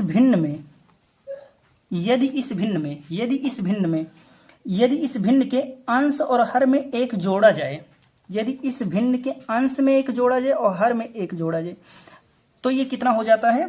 तो ये हो जाता है 4/5 हो जाता है, 4/5 हो जाता है। कह रहा है कि यदि किसी भिन्न के अंश और हर में 1 जोड़ने पर वह 4/5 हो जाता है। यानी एक भिन्न है, उसके अंश और हर में 1 जोड़ दिया तो वो कितना हो गया? 4/5 हो गया। अब इसको तिरछा गुणा करके समीकरण बना लीजिए। तो 5x का गुणा हो जाएगा 5x प्लस 5 × 5 हो गया, और इधर देखिए 4 का गुणा करें तो 4 और y का गुणा 4y प्लस 4 × 4 हो गया। अब देखिए 5x इधर रहने दीजिए और 4y इधर आएगा तो -4y हो जाएगा, और प्लस 5 इधर पहले से है, प्लस 4 इधर जाएगा तो -4 हो जाएगा, बराबर हो गया 0। फिर इसको सॉल्व करेंगे तो 5x -4y और +1 हो जाएगा बराबर 0 हो गया। तो ये हो गया समीकरण नंबर 1। अब आगे कह रहा है यदि अंश और हर में से 5 घटाया जाए, यदि अंश और हर कह रहा है यदि इसी भिन्न के अंश में से भी 5 घटाया जाए और हर में से भी 5 घटाया जाए तो ये कितना हो जाएगा, 1/2 हो जाता है, 1/2 हो जाता है। कह रहे हैं यदि इसी भिन्न के x/y के हर अंश में और हर में से दोनों में से 5 घटाया जाए तो यह 1/2 हो जाता है। तो चलिए इसको लगाते हैं। तो 2x का गुणा 2x माइनस 2 पंचे 10 और 1 का गुणा करने से कोई फर्क ही नहीं पड़ता तो y -5 ही रहेगा। अब देखिए 2x माइनस वाई इधर आकर हो जाएगा और -10 है और -5 इधर आएगा तो +5 हो जाएगा बराबर 0। तो हो गया 2x माइनस वाई और -5 यहाँ पर बचेगा बराबर 0 हो गया। ये आ गया समीकरण नंबर 2। अब आप लोग क्या करेंगे, देखिए समीकरण 1 और में से समीकरण 2 को घटा देंगे और जबकि समीकरण 2 में किसका गुणा कर देंगे, 4 का। तो चलिए भाई करते हैं। समीकरण 2 में 4 का गुणा करें तो सबसे पहले समीकरण 1 लिख दीजिए 5x माइनस 4y प्लस 1 बराबर 0। अब समीकरण 2 में 4 का गुणा कीजिए। समीकरण 2 में 4 का गुणा करेंगे तो 4 दूना 8x और माइनस 4y और 4 का इसमें गुणा 4 पंचे 20 तो -20 हो गया बराबर 0। अब घटाने पर क्या होगा, माइनस और ये प्लस, माइनस में तो प्लस हो जाएगा, ये माइनस तो प्लस हो जाएगा। इस तरह से ये कट गया और 8x में से 5x घटेगा तो 3x बचेगा, वो भी माइनस में। और यहाँ 20 से क्या हो गया, तो ये हो जाएगा 21 और 21 उधर जाएगा तो -21 हो जाएगा। अब देखिए -3 इधर भेजेंगे तो x बराबर आ जाएगा -21 बटा -3। तो माइनस से माइनस कट गया, 3 सते 21 तो यानी x का मान 7 आ गया। अब x का मान जब 7 आ गया तो यही x का मान समीकरण 1 में रख दीजिए चाहे समीकरण 2 में रख दीजिए। तो समीकरण 1 में रखने पर तो समीकरण 1 से लिख देंगे और समीकरण 1 क्या है, तो ये है 5x माइनस 4y प्लस 1 बराबर 0। अब देखिए x की जगह 7 लिखना है तो 5 गुणे x की जगह 7 माइनस 4y प्लस 1 बराबर 0, ये हो गया। अब देखिए 5 सतह कितना हो गया, 35 माइनस 4y प्लस 1 बराबर 0। अब 35 से 36 हो गया, 36 उधर जाएगा तो -36 हो जाएगा तो 4y बराबर हो गया -36 और माइनस से माइनस कटा, 4 9 36 तो y का मान 9 आ गया। तो y बराबर क्या आ गया, 9 आ गया। अब देखिए आपने भिन्न क्या माना था, तो भिन्न हमने माना था x/y यानी कि 7/9। तो ये हमारा भिन्न है, तो ये हमने आंसर निकाल लिया। देखिए हमने भिन्न भाई क्या माना था, x/y ही तो माना था। तो लास्ट में जब x y का मान आ गया तो भिन्न हमारा क्या हो गया, x/y यानी कि 7/9 हमारा आंसर है। तो यही भिन्न हमारा है। तो भिन्न देखिए हमने किस तरह से याद किया। चलिए अगला नंबर क्वेश्चन देखते हैं। कह रहा है निम्नलिखित समीकरण को हल कीजिए। यहाँ पर एक समीकरण दिया हुआ है और हमें क्या करना है भाई, तो हमें इस समीकरण को हल करना है। और समीकरण क्या है, तो समीकरण बहुत सिंपल सा है, 9x² माइनस 3x माइनस 2 बराबर 0। इस समीकरण को हमें सॉल्व करना है। तो कैसे सॉल्व करेंगे देखते हैं। आप लोग थोड़ा सा इसको नज़दीक से देखिए। देखिए समीकरण को कैसे सॉल्व करेंगे, 9 और 2 का गुणा कीजिए। देखिए सबसे आगे वाले का सबसे पीछे वाले में गुणा होगा तो 9 दूना 18 -18 हो गया, यानी 9 गुणे -2 ये बराबर हो गया -18 और बीच में क्या है -3। अब दो ऐसी संख्याएं जिसका गुणा करने पर -18 और -3 जोड़ने पर आ जाए तो -6 और 3। तो देखिए -6 और 3 वह संख्या है जिसका गुणा करेंगे तो -18, माइनस प्लस का गुणा -6 3 18 और -6 में 3 जोड़ेंगे तो -3 आ जाएगा। अब इसी को पुट कर दीजिए तो 9x² ऐसे रहने दीजिए। सबसे आगे वाला सबसे आगे ऐसे देख कर लिखेंगे, फिर सबसे पीछे वाला लिखेंगे और फिर जो सेट किए हैं जो अंक उसको लिखेंगे बीच में। तो -6 है तो -6 अपने मन से x लगाइए, फिर +3 है तो +3 और x लगाइए, ये हो गया। अब इसके बाद 2 का जोड़ा बना लीजिए ऐसे। अब कॉमन लीजिए इसमें, तो इसमें क्या कॉमन होगा, 3x कॉमन हो जाएगा। तो 9 में से 3 गए 3 बचा और एक x बचा, माइनस 3 दूना 2 बचा।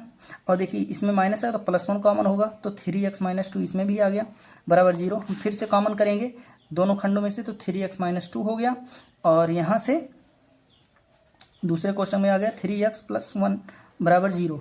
अब लिखेंगे इफ़, अब पहला कोष्टक वाला लिख देंगे 3x - 2 और बराबर 0 लगाएंगे, -2 उधर जाएगा तो +2 हो जाएगा, इधर बचेगा 3x।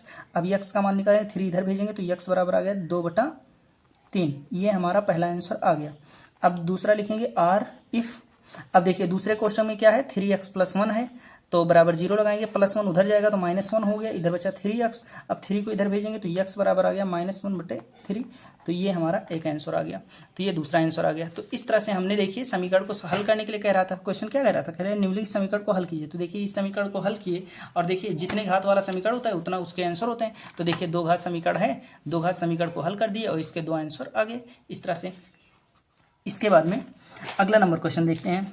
क्वेश्चन क्या है, कह रहा है वह एपी ज्ञात कीजिए जिसका तीसरा पद 16 है और सातवां पद पांचवें पद से 12 अधिक है।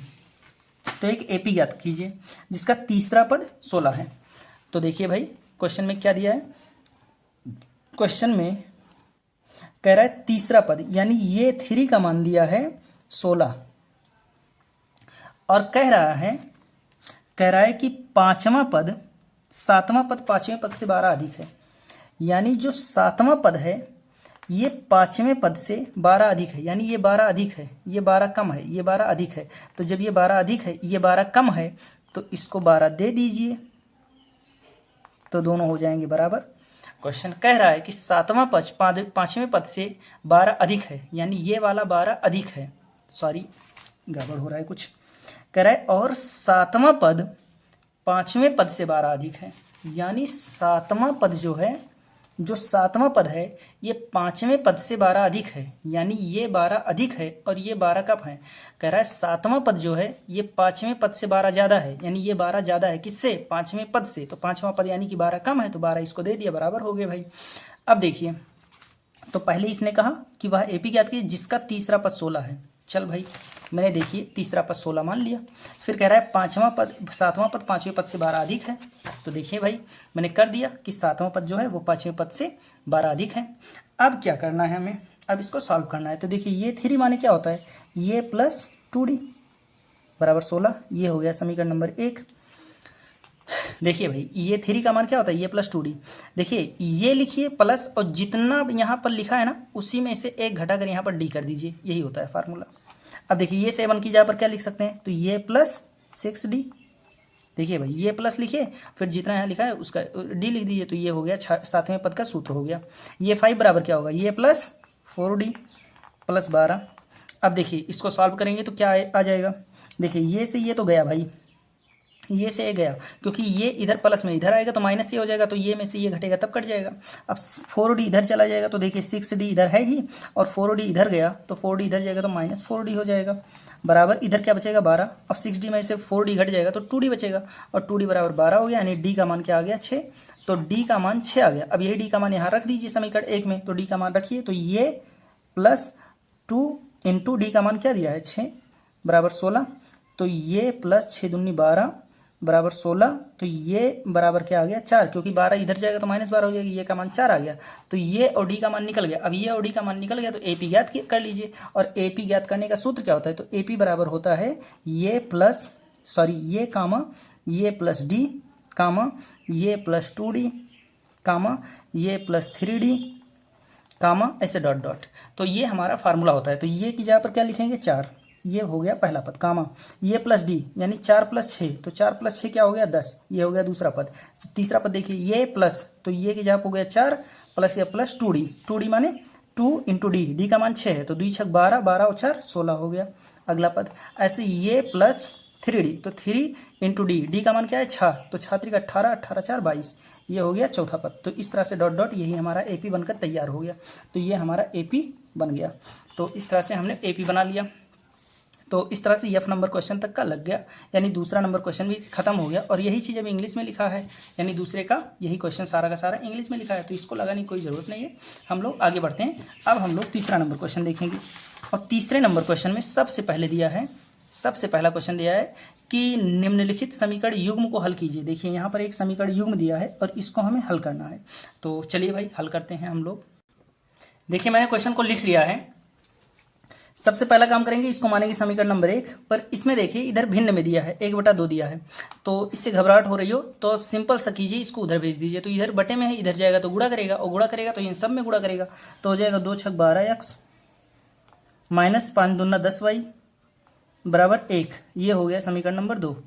अब देखिए इसको सॉल्व करना है तो क्या करेंगे, समीकरण 1 में समीकरण 1 में अगर हम 10 से गुणा कर दें तो 10y हो जाएगा और 10y यहाँ भी है, तो ये कट जाएंगे आपस में, और प्लस कर दें समीकरण 2 को तो बहुत सिंपल हो जाएगा। तो 10 का गुणा कर दीजिए समीकरण 1 में, तो 10 पचे 85x प्लस 10y हो गया और प्लस बराबर हो गया 10 तियां 30। और इसमें देखिए समीकरण 2 नीचे लिख दीजिए 12x माइनस 10y बराबर 1, और फिर इसको जोड़ेंगे तो ये कट जाएगा और 12 और 50 और 12 कितना हो जाएगा तो 62 हो जाएगा। 62x बराबर 30 या 31। अब देखिए 62 को इधर भेजेंगे तो 62 को इधर भेजेंगे तो x बराबर हो जाएगा 31/62। अब काट देंगे इसको तो 31 एक्के में 31, 31 दूना 62, तो x का मान आ गया 1/2। तो ये आ गया x का मान। अब चलिए y का मान निकालते हैं, तो समीकरण 1 में रख दीजिए चाहे समीकरण 2 में रख दीजिए। तो हम लोग रखते हैं समीकरण भाई समीकरण 2 में, तो समीकरण 2 से लिख दीजिए। समीकरण 1 में भी रख सकते हैं पर समीकरण 2 में लिखते हैं हम लोग। तो 12x माइनस 10y बराबर 1 है, यही समीकरण 2 है। क्या है 12x माइनस 10y बराबर 1, यही तो हमारा समीकरण 2 है। अब x बराबर क्या है 1/2 रख दीजिए मान, तो 12 की जब 12 हो गया गुणे x का मान क्या निकले हैं 1/2 माइनस 10y बराबर 1। अब 2 से काट देंगे, 2 एकम 2, 2 6 12, तो क्या आ गया 6 एकम 6 माइनस 10y बराबर 1। अब देखिए 6 उधर जाएगा तो -6 हो जाएगा, तो 6 इधर जाएगा तो 1 माइनस 6 हो गया। देखिए 6 के आगे प्लस है, इधर जाएगा तो माइनस हो जाएगा, इधर क्या बचा 10y। अब देखिए इधर हो गया -5 और इधर क्या हो गया -10y। अब -10 को इधर भेज दीजिए तो -10 इधर आएगा, तो -5 पहले से है तो -10 नीचे आ गया, तो माइनस से माइनस कटा 5 एकम 5, 5 दूना 10, 1/2 आ गया y का मान भी। तो देखिए भाई x का मान और y का मान दोनों मान हमने निकाल लिया। देखिए किस तरह से निकला। तो इस तरह से समीकरण 3 को मैंने सॉल्व कर लिया। अब अथवा करके क्वेश्चन दिया है, तो अथवा वाला चाहे आप लगाएं चाहे ना लगाएं, मैं आपको समझा देता हूं, हिंट कर देता हूं। तो क्वेश्चन क्या है, लिखा है एक आयत का क्षेत्रफल इतना है, कम हो जाता है यदि उसकी लंबाई 2 मीटर बढ़ा दी है। तो आप लंबाई को x मान लीजिए, चौड़ाई को y मानिए, और फिर जिस तरह से दिया है उस तरह से कर दीजिए। चलिए करके दिखाते हैं आप सबको।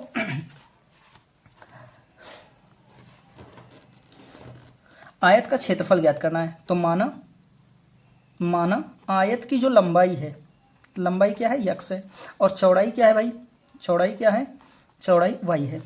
अब सोचिए अगर लंबाई x है और चौड़ाई y है तो क्षेत्रफल क्या होगा, क्षेत्रफल क्या होगा xy होगा, xy होगा। अब क्वेश्चन क्या कह रहा है कि एक आयत का क्षेत्रफल 28 मीटर स्क्वायर कम हो जाता है यदि इसकी लंबाई 2 मीटर बढ़ा दी जाए। अकॉर्डिंग टू क्वेश्चन अगर लंबाई क्या कर दी जाए, लंबाई 2 मीटर बढ़ा दी जाए, लंबाई 2 मीटर बढ़ा दी जाए यानी x + 2 हो जाएगा, और चौड़ाई 2 मीटर कम कर दी जाए यानी चौड़ाई क्या कर दी जाए 2 मीटर कम कर दी जाए यानी y - 2 हो जाएगा। अब सोचिए लंबाई गुणे चौड़ाई बराबर क्षेत्रफल होता है, तो क्षेत्रफल कितना हो जाएगा, तो देखिए लंबाई x + 2 इंटू y - 2, अगर इसको करेंगे तो क्या आ जाएगा भाई, क्षेत्रफल जो था वो 28 मीटर स्क्वायर कम हो जाएगा। क्वेश्चन क्या कह रहा है भाई, देखिए मैंने लंबाई x माना चौड़ाई y माना, अगर लंबाई x और चौड़ाई y है तो क्षेत्रफल क्या होगा x × y होगा। अब कह रहा है यदि लंबाई 2 मीटर बढ़ा दी जाए और चौड़ाई 2 मीटर घटा दी जाए, यानी जितना है उससे घटा दी जाए, तो लंबाई गुणे चौड़ाई करने पर जो क्षेत्रफल आएगा वो क्षेत्रफल कितना आएगा, तो पहले जितना क्षेत्रफल था उससे 28 कम आएगा, तो ये हो गया। अब देखिए इसका गुणा कीजिए तो xy का गुणा xy हो जाएगा, x का 2 में गुणा होगा तो -2x हो जाएगा, प्लस 2y हो जाएगा, और -4 हो जाएगा बराबर xy - 28। अब देखिए xy से xy कट गया, और यहाँ पर -2x प्लस 2y और -28 इधर है ही, -4 इधर जाएगा तो +4 हो जाएगा। अब देखिए यहाँ से -2x प्लस 2y और यहाँ से 28 में 4 गए तो -24 बचेगा, और इसको मान लीजिए समीकरण 1। तो इस तरह से हमने समीकरण 1 बना लिया। अब समीकरण 2 बनाना है, तो पुनः पढ़िए इसको। कह रहा है कि यदि लंबाई 1 मीटर कम कर दी जाए, पुनः कह रहा है ऐसा ना किया जाए, लंबाई 1 मीटर कम की जाए यानी x - 1 किया जाए, और कह रहा है चौड़ाई 2 मीटर वृद्धि कर दी जाए, चौड़ाई 2 मीटर वृद्धि कर दी जाए, चौड़ाई 2 मीटर बढ़ा दिया जाए यानी y + 2 कर दिया जाए। तो कह रहा है अब जो इसका क्षेत्रफल होगा ना x - 1 और y + 2, भाई लंबाई गुणे चौड़ाई करेंगे तभी तो क्षेत्रफल आएगा, तो लंबाई गुणे चौड़ाई, तो क्षेत्रफल जो आएगा वो पहले के क्षेत्रफल से 33 अधिक आएगा। देखिए क्वेश्चन क्या कह रहा है, कर दी जाए तो क्षेत्रफल 33 मीटर स्क्वायर बढ़ जाएगा। यानी जो अगर लंबाई 1 कम किया जाए, चौड़ाई 2 बढ़ाया जाए, तब जो क्षेत्रफल आएगा वो 33 ज़्यादा आएगा जो पहले था उसका। अब देखिए इसको सॉल्व करेंगे, और कैसे सॉल्व करेंगे, तो जिस तरह से देखिए जैसी ये लाइन था ऐसी ये लाइन है। अब जैसे इसको सॉल्व किए वैसे इसको सॉल्व करेंगे तो समीकरण नंबर 2 बन जाएगा, और समीकरण 2 बनाकर फिर आगे सॉल्व कर लेंगे हम लोग। तो इस तरह से इसको भी सॉल्व कर सकते हैं। अब हम लोग चौथे नंबर क्वेश्चन पर आगे, चौथा नंबर क्वेश्चन देखते हैं। चलिए देखते हैं इसका, हम लोग चित्र पहले बनाते हैं। तो चित्र कैसे बनेगा, कह रहा है क्षैतिज तल के, तो क्षैतिज तल बनाइए आप लोग। इस तरह से क्षैतिज तल बन गया, और क्षैतिज तल के एक बिंदु वो से, तो मान लेते हैं ये बिंदु वो है, और इससे 20 मीटर ऊंचा भवन, एक 20 मीटर ऊंचा भवन है, ये मान लीजिए भवन है, और ये कितना मीटर का है, तो 20 मीटर का है। 20 मीटर ऊंचे भवन के शिखर का उन्नयन कोण कितना है, तो ये कह रहा है 30 अंश है, यानी ये उन्नयन कोण कितना है, 30 अंश है। और कह रहा है कि इस भवन के छत के ऊपर एक ध्वज लगा है, तो इस तरह से मान लेते हैं एक ध्वज लगा है यहाँ पर, और कह रहा है कि इसके शिखर पर ध्वज लगा और ध्वज दंड का शिखर का उन्नयन कोण कितना है, तो ये 45 अंश है। तो ये कितना है भाई, ये टोटल कितना है, 45 अंश है। अब कह रहा है ध्वजदंड की लंबाई और बिंदुओं से भवन के पाद की दूरी, यानी ये वाली दूरी, इसको मान लेते हैं ये, इस वाली दूरी को ज्ञात करना है, और ध्वजदंड की लंबाई ज्ञात करना है। देखिए 20 मीटर जो है ये केवल भवन की ऊंचाई दिया है, तो कितना आसान सा है क्वेश्चन। चलिए देखते हैं। सबसे पहले इसको मान लेते हैं डी बिंदु, डी बिंदु मान लेते हैं इस बिंदु को, शिखर को। अब देखिए डी वो ये में, त्रिभुज डी वो ये में। अब देखिए डी वो ये में क्या पता है, तो ये हमें पता है, ये वाला भुजा पता है, और कोण के सामने वाला भुजा लंब होता है, तो लंब हमें पता है, तो लंब क्या है, डी ए, और ये हमें पता है कितना है, 20 मीटर। और हमें क्या ज्ञात करना है, वो ये ज्ञात करना है, और वो ये क्या होगा, आधार होगा। तो वो ये का मान हमें ज्ञात करना है, जो कि क्या है, आधार है। अब सोचिए लंब दिया है, आधार ज्ञात करना है, तो हम tan लगाएंगे, तो tan, और कितना मान है इस छोटे वाले त्रिभुज का, तो 30 अंश है, तो tan 30 बराबर हो गया लंब बटे आधार। तो लंब का मान दिया है 20 बटे आधार क्या है, वो ये। अब देखिए tan 30 का मान होता है 1/√3 बराबर 20 बटा वो ये। अब वो ये को उधर भेजेंगे तो वो ये बराबर 20√3। ये हमारा आ गया आधार की लंबाई, इतना मीटर हो गया आधार। तो आधार पूछ रहा था हमसे, देखिए क्या कह रहा था कि भवन के पाद की दूरी याद कीजिए, तो भवन के पाद की दूरी ये हमें 20√3 प्राप्त हो गया। अब हम ध्वजदंड की लंबाई निकालेंगे, तो ध्वजदंड की लंबाई निकालने के लिए पी वो ये लेना पड़ेगा, तो त्रिभुज पी वो ये में अब tan लेंगे, तो tan, अब देखिए tan क्या लेंगे, 45 लेंगे, बराबर लंब कितना है, तो लंब हो जाएगा 20, और मान लीजिए ध्वजदंड की ऊंचाई h है, तो 20 + h हो गया बटे, और आधार कितना है, तो आधार हमने अभी अभी निकाल लिया 20√3। अब देखते हैं tan 45 का मान होता है 1, बराबर हो गया 20 + h बटे 20√3। अब 20√3 इधर जाएगा तो एक में गुणा करेगा, तो 20√3 एक में 20√3 बराबर 20 + h हो गया। अब 20 को उधर भेज दीजिए, तो 20√3, और 20 इधर जाएगा तो -20 हो गया, बराबर h आ गया। अब देखिए यहाँ से 20 कॉमन ले लेंगे, तो 20 कॉमन ले लेंगे तो ये आ जाएगा √3 - 1 बराबर आ गया h का मान। अब चाहे तो √3 का मान लगा दीजिए, आप सब जानते हैं √3 का मान होता है 1.732, और फिर 20 कोष्टक √3 की जब 1.732, चाहे तो इसी को आंसर कर दें तब भी सही रहेगा, -1 बराबर आ गया h। अब देखिए 20 इंटू, और एक में से ये घटेगा तो 0 आ जाएगा 732 बराबर h आ गया। अब 20 कोष्टक माने गुणा, और इसका गुणा करेंगे तो 20 का 0.732 में गुणा कर देंगे तो ये आंसर आ जाएगा 20 गुणे 0.732, तो ये आ जाएगा 14.64 आ गया। तो इतना मीटर हमारा आंसर आ गया, तो ये आ गया h का मान। तो इस तरह से हमने निकाल लिया इसका मान। तो h का मान चाहे तो यहीं पर आंसर कर सकते हैं, यहाँ पर, और नहीं तो फिर अगर √3 का मान लगा देंगे तो हमारा यहाँ पर आंसर हो जाएगा। तो इस तरह से हमने ये वाला क्वेश्चन भी लगा लिया, यानी चौथा नंबर क्वेश्चन भी लग गया। इसी तरह से सेम टू सेम ये वाला भी है। सबसे लास्ट क्वेश्चन 5वां नंबर क्वेश्चन है, कह रहा है 14 सेंटीमीटर भुजा के एक ठोस लकड़ी के घन को छीलकर एक महत्तम गोला बनाया जाता है, छिली हुई लकड़ी का आयतन ज्ञात कीजिए। बाप रे बाप। तो चलिए, बहुत आसान सा क्वेश्चन है ये, बहुत आसान सा क्वेश्चन है। क्वेश्चन कह रहा है कि एक 14 सेंटीमीटर भुजा वाला ठोस लकड़ी है। तो 14 सेंटीमीटर वाला भुजा वाला लकड़ी है, उसको छिलकर अगर एक महत्तम आकार का गोला बनाया जाए तो गोले का जो व्यास होगा ना, वो व्यास 14 सेंटीमीटर ही होगा, और यानी कि त्रिज्या क्या हो जाएगा 7 सेंटीमीटर। और 7 सेंटीमीटर जिसका त्रिज्या होगा उस गोले का आयतन क्या होगा? तो गोले का आयतन क्या होता है? तो गोले का आयतन क्या हो जाएगा भाई? तो गोले के आयतन का सूत्र 4/3 पाई आर क्यूब्ड। ये होता है 4/3 गुणे पाई का मान हो गया 22/7 गुणे आर का क्यूब। आर का क्यूब माने 7 का क्यूब, यानी 7 गुणे 7 गुणे 7। 7 से 7 कट गया और इसका गुणा कर लेंगे हम लोग। तो इस क्वेश्चन को 2288 और 7×7 इस पूरे का गुणा करेंगे तो आ जाएगा 4312 और बटे में सबसे नीचे क्या है 3। तो ये आ गया गोले का आयतन, और सेंटीमीटर में दिया था तो सेंटीमीटर क्यूब। अब ये आ गया गोले का आयतन। अब सोचिए पूरे उसका कितना आयतन, पूरे घन का आयतन कितना होगा? तो पूरा घन का आयतन, पूरे घन का आयतन, घना लिख गया यार जल्दबाजी में, क्या बताएं। तो कितना होता है? तो घन के आयतन का सूत्र क्या होता है? ये क्यूब होता है, यानी कि 14 का क्यूब होता है। अब 14 का क्यूब क्या आएगा? तो 14 गुणे 14 गुणे 14, तो ये आ जाएगा 2744। अब 2744 आ गया। अब देखिए पूरे घन का आयतन इतना है और इसका जो गोला बनाया गया वो उसका आयतन इतना है। अब भाई क्या करेंगे, देखिए पूरा जो घन था उस घन का आयतन ये था और उसमें से जो गोला बना वो इतना है, यानी कितना छिलकर फेंक दिया गया, तो इसमें से इसको घटा देंगे, यानी छिला हुआ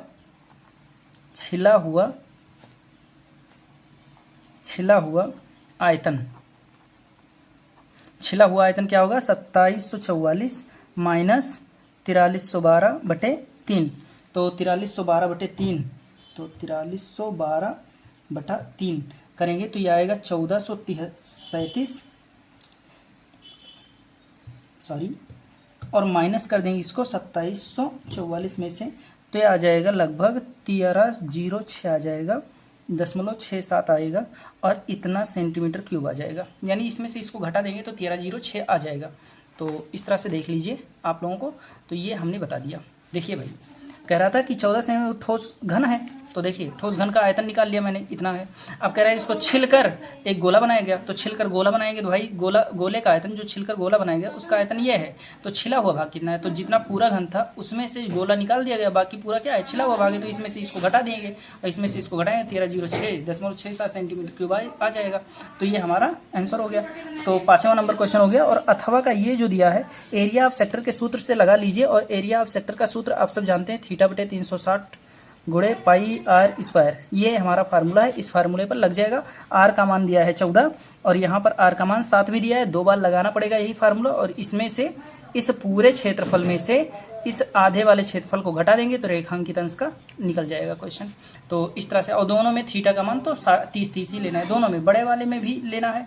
तो एक बार देखिए बड़ा वाला ले लीजिए। देखिए इसी फार्मूले में आर का मान 14 और थीटा का मान 30 रखकर निकाल लीजिए मान, और फिर से थीटा का मान 30 और आर का मान 7 लगाकर एक बार निकाल लीजिए, और फिर पहले वाले में से दूसरा वाला घटा देंगे तो हमारा ये वाला रेखांकित अंश निकल जाएगा। तो ये हमारा क्वेश्चन पूरा का पूरा सॉल्व हो गया और इस तरह से ये सेट पूरा का पूरा हमने सॉल्व कर लिया।